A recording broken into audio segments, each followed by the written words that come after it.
Samantala, sa kaugnay pa rin nga balita, Marcos administration pinayuhan ni VP Sara Duterte kumuha ng international experts kaugnay ng problema sa bansa. Kasama mo sa balita, Rajuman Joyce Aldra. Joyce.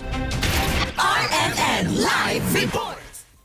Tinuruan ni Vice President Sara Duterte ang administrasyong Marcos na kumuha ng international experts kaugnay ng problema sa baha. Sa ambush interview sa The Hague, Netherlands, sinabi ni VP Sara na ganito ang ginawa nila sa mga proyekto sa Davao City kabilang na ang flood control project. Sinabi ni VP Sara na mahalaga rin ang pag-update sa flood control project dahil mabilis na dumadami ang populasyon na bukod sa mabilis anya ang development sa mga komunidad.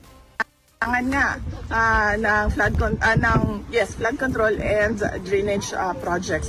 So since hindi naman namin alam pa kung ano yun, gumawa na naman kami ng isa pang plano. Out of that big master plan, meron kaming maliit na plano doon, nakalagay na doon, nakalatag na doon. Ano yung mga kailangan gawin ng Davao City na mga projects para makontrol yung baha at maayos yung drainage system. Ang problema lang, sinabi ko na rin ito dati, andyan yung plano namin, pero walang interest yung gobyerno, yung national government, through the DPWH na fundingan, na bigyan ng pondo yung mga projects. At hindi ito biased kasi hindi naman kami ang gumawa nito eh.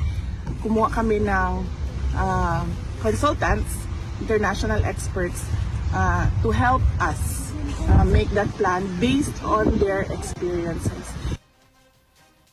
Hinimok din ni VP Sara ang Marcos administration na konsultay din ang Filipino community sa abroad dahil sila anya ang mas nakaka-obserba sa development sa bansa na kanilang tinitirahan.